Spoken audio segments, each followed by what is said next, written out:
I will teach you the most important things I have learned about chess in the past 14 years, and if you follow this, you will definitely see a massive improvement in your chess skills. So I will demonstrate this here by playing an example game and basically talking through how you need to think during a chess game. So the first thing is the opening, and the biggest mistake that I used to make is I was always memorizing a lot of opening theory and also switching between openings very regularly, which is a huge mistake. What I think you should do is you try to keep things simple, which basically means you play the same opening every time and you play a very simple opening, which doesn't require you to memorize a lot of theory.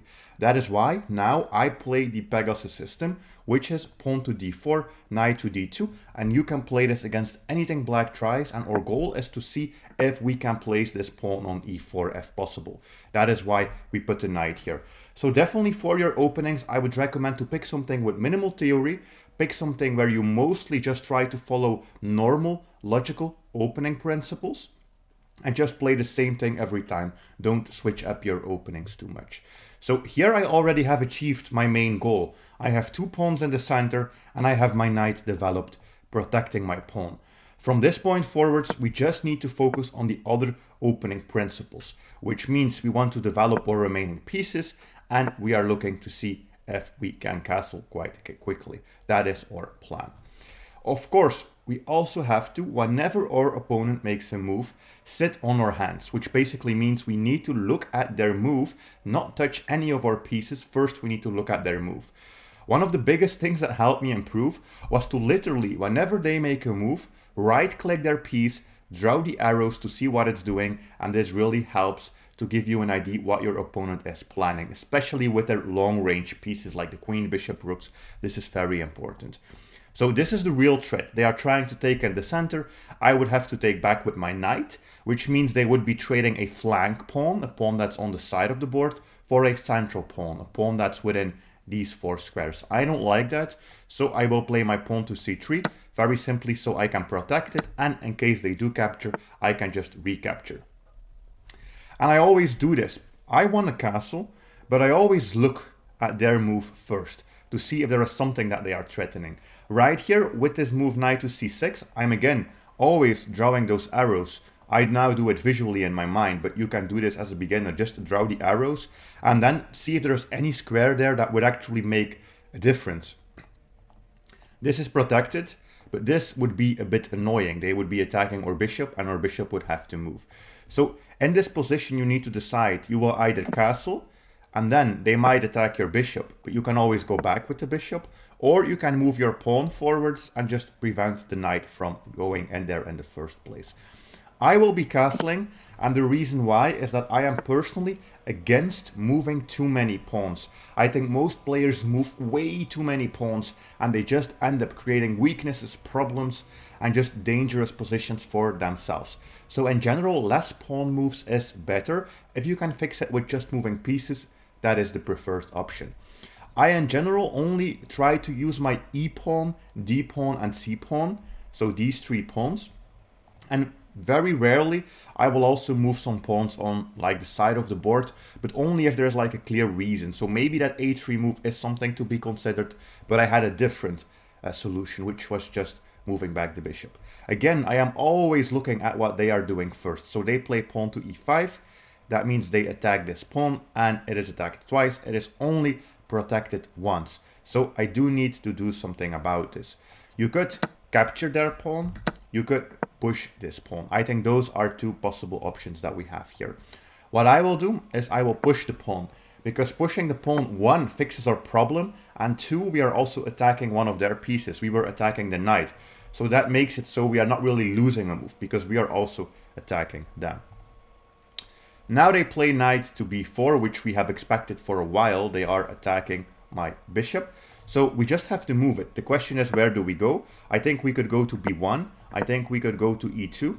The only thing that I am a little bit cautious of here is that they might be trying to jump into that square with a knight eventually, which is not what I want. So I will play my bishop back to b1, just so I can cover some of those squares for the knight. Okay. My opponent plays bishop b5, so again, right click the piece, draw the arrow. Okay, they are attacking a rook, so simply moving the rook fixes that problem. Yes, they can jump in here with the knight, but it is actually going to lead to trouble for them. So what black is basically doing is black is playing here overly aggressive. And this is in general what I am looking for when I am playing chess. My plan is always simple. I try to just put pawns in the center, follow the opening principles, develop some of my pieces, and we are basically looking to see if our opponent is going to make a mistake, and very often they will make a mistake. Then we grab the free material, we try to trade into an endgame, and this simple system helps you to win games without ever needing to do something complicated or ever needing to set up some crazy attack. So whenever it is your turn to move, you should always have a look at every check. We don't have any checks. Every capture. We only have one capture, which is, we have two captures, this bishop capture and this capture on the knight. And on every attack. Because checks, captures, attacks, those are the moves that will lead possibly to winning material. We don't really have any checks. The only checks would be checks on this light square diagonal, maybe with the queen. But as long as their bishop is there, that's not really happening. We also need to look at captures. This would be blundering a knight. This would be, I think, an equal exchange. We would just be trading a bishop for a knight, but in general, I don't go for equal exchanges unless if there is some benefit from it. So that's the first thing I am thinking about. Also, I did see that they are attacking my rook, so I could do something about that, but I could also be looking to see if I have any more interesting way to counterattack. Because looking at their move is important, but that doesn't mean you always have to pick the defensive options. So what I am looking at here is there any way I can do a check? No. A capture? Yes, but they don't really do much. It's just an equal trade, and this is losing. So I'm now looking to see, can I do an attack? And what does that mean? We want to see if we can attack one of their pieces, which is either unprotected, for example, this bishop, or we want to see if we can attack a high value piece with a lower value piece, like attack a bishop with a pawn, attack a queen with a knight, or we want to see if we can set up a tactical pattern. And there are, I think, a couple of plans that we could have. But the move that I was looking at here was the move queen to b3. And queen to b3 comes to mind because, first of all, we are attacking an undefended piece. Plus, this is a double attack. We are attacking the knight as well. And basically, they have a knight which is now attacked twice. And they have a bishop which is attacked and not defended at all. So they basically have two pieces hanging at the same time, and there is literally no way for them to deal with it. You might say, well, yes, but they can take your rook, right? Sure, but we take the bishop. That is a check. We already identified that we might have a check there. They might block with the queen. Let's say we go for a trade, and in the end, we take the knight. And we did get a bishop and a knight, two pieces for one piece, for the rook, which is a beneficial trade for us. So queen b3 is the move here. If you think you would have had trouble finding this move, I will teach you a simple way to find better tactics. So you want to look at pieces which are undefended, and that's quite easy to establish that this pawn is undefended because like nothing is protecting it. The same here. But you also want to have a look at pieces which are attacked and defended the same number of times. So this is attacked once, defended once. So basically, this is also hanging, because if we add an extra attacker, that piece will literally be hanging now. So that is why here queen to b3 is the good move. And I think we are probably just going to get this sequence that I just analyzed together with you, where we go for a couple of trades and then eventually we end up taking this rook. So this is the very basic plan that you should follow. Opening principles. If you want, you can play that Pegasus system opening that I just showed you. You could also play something else, and we are looking for mistakes. Now we are into what I would say is the end game, basically, because the queens have been traded and we are already up material as well. Our new goal is to see if we can trade as many pieces as possible. And we start trading pieces the moment that we are up material. And the reason why I do that is when you are up material, if you can trade a bunch of pieces, eventually your endgame will become easier and easier until you just have one piece left and they have nothing, and then it's very easy to win those endgames. So I am first looking to see if I can get more of my pieces into the game. I'm looking to get like my bishops into the game, my rook into the game, my knight back into the game, because yes, we did win material, but most of our pieces are quite strangely placed in a way. As you can see, like, there's not that much logic behind many of my piece placements. So I'm just looking to see, can I get pieces into the game?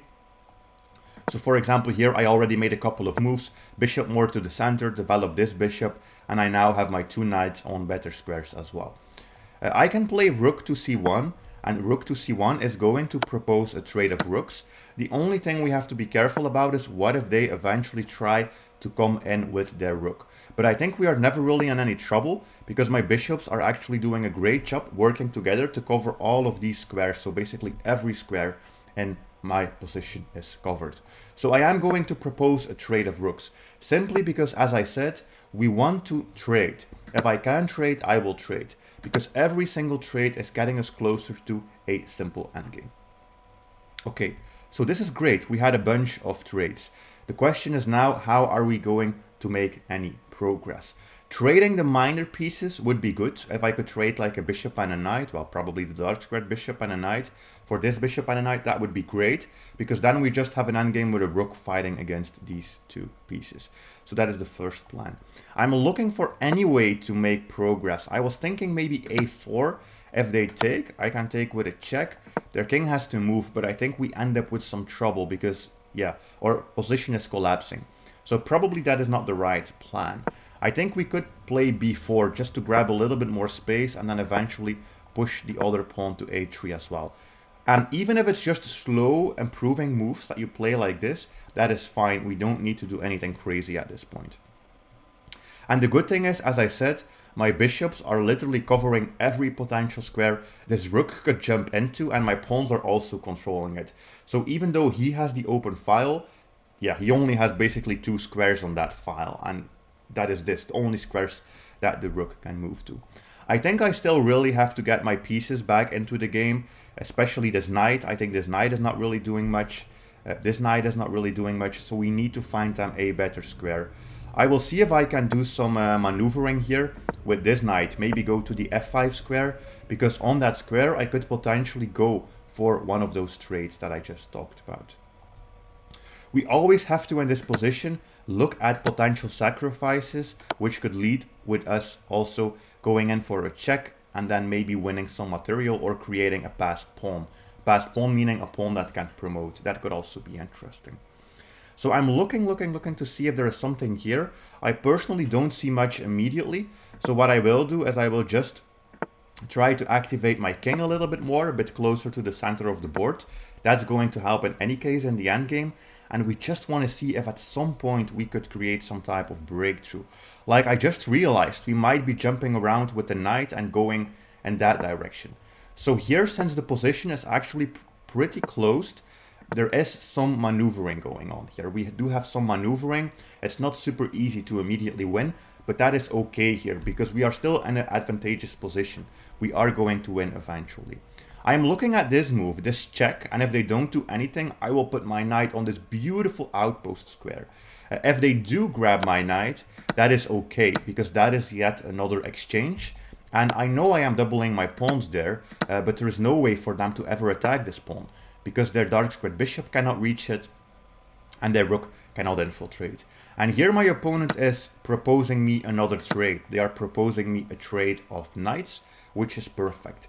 Because now we are slowly getting into that endgame position that I talked about, where we are just going to have a better position.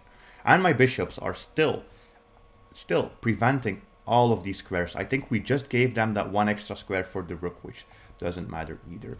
So now the question is, how do we actually end up winning this game? Because endgames, sometimes they are easy. This one is not the easiest one.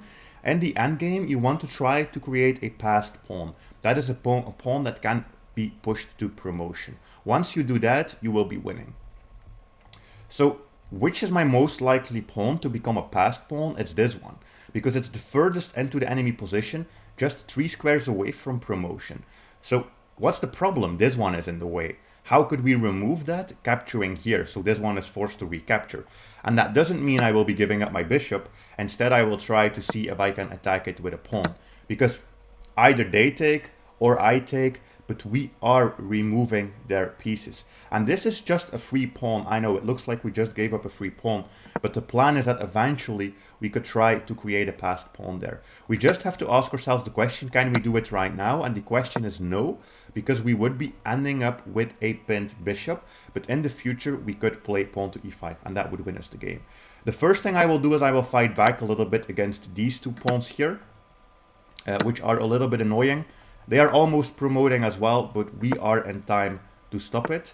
They don't really have any way that they can try to protect this, because I saw that my bishop, like this, my bishop was actually guarding that square. So I am quickly going to go and grab up this this pawn before they actually do promote. Okay, they take here. I think we could do two things. We could either take with the pawn or we could take with the bishop. Both of those are good moves. I will take with the bishop because I'm also attacking that pawn by them, which is now weak, and they have to protect. So I'm going to go and see if I can just win that pawn. Of course, still, I am playing a little bit more quickly here, but we have to watch out for every move they make. Basically double check what's going on, but I don't see much. So I'm just looking to see if I can win this pawn. Yes, they are going to win that pawn, but it doesn't really matter. And now the question is, do we have a passed pawn? We actually do. We have this one. So we could start pushing that one, or we could try to hunt down this pawn so that we have a passed pawn which is closer. And this is actually my preferred way of playing, because I do like this bishop pawn combination, which is basically quite strong. And it's not really easy for him to ever break through. Well, now that he defends with the king, you might think there is no way to make any progress, but we can just remaneuver the bishop, and then eventually we are going to have an attack there. And there might even be some type of tactic, because if they allow us to play... Oh, interesting. I was going to say, if they allow us to play this check, they might even lose the rook, but now we have a different way that we can get there. We can play bishop to a3, attack the rook, and I'm looking to see if we can have a breakthrough. But my opponent is playing extremely well, because if I take this here and they take with the rook, there is no way that we would be able to promote. Okay, but I hope that everything made sense up to this point, that you can follow that we are just trading, and this exact position is basically what I wanted way back in the beginning of the game. I think I see a plan. And the plan is to maneuver my bishop all the way, so I can block the rook from protecting that pawn. And that basically, yeah, this is completely losing for black. Because if I can win this, then I will have my passed pawn and 3 more moves, and I am promoting. And that is why here my opponent decides to just sack the rook and try to fight some other way against my position. But again, we don't have to be afraid of anything. I think we can stop the pawn, and I think we should also be able to push. The only thing that I am a little bit worried about is the fact that they have 2 pawns. This is actually a famous endgame position. This is known as the bishop scissor. Basically, the bishop is acting like a scissor, and we are stopping both of them at the same time. And we do have to be careful that they don't get the option of pushing one and then advancing with the other one without us being able to stop it with the bishop. But we can always prevent it here by going back. If you think, wow, I didn't even know something like that existed, you should definitely go check out PegasusChess.com, where I have an endgame course, and in the endgame course there is an entire chapter with exercises, for example on this bishop scissor position. Now we just have an extra queen. This should be super easy to win. This is definitely something you should know. The first thing you can do to make things easy for yourself is to try to grab all of the pawns. I'm going to just see if we can grab all of the pawns. Yes, they are trying to be a little bit annoying, but the queen is so powerful that it really doesn't matter what they do. So I'm just going to grab the pawns first. Okay, and then we need to go for a checkmate. This is a very simple checkmate. I hope all of you already know how to do this. If not, I will show you here. This is not the shortest way to do it, but the easiest. You always put your queen on a knight distance away from the enemy king. So you act like their king is a knight, and you put your queen on that square. And you just keep doing that. You just keep doing that, and you basically try to shrink their box. But once they get to the edge of the board, you have to be careful that they still have a legal move, because otherwise this would be stalemate. So for example, now here they are in the corner. We don't want to go there. That would be a stalemate. So this is not what we want. Instead, what we want to do is like maybe activate a bishop or bring our king closer, because eventually they will be forced to step to a square where we can just checkmate with the queen and bishop. And if you don't have a bishop, you basically get your king all the way there, and then you also have a checkmate. So this is just a checkmate in one. I really hope this video was helpful. Try this out in your games and drop a comment to let me know how it went.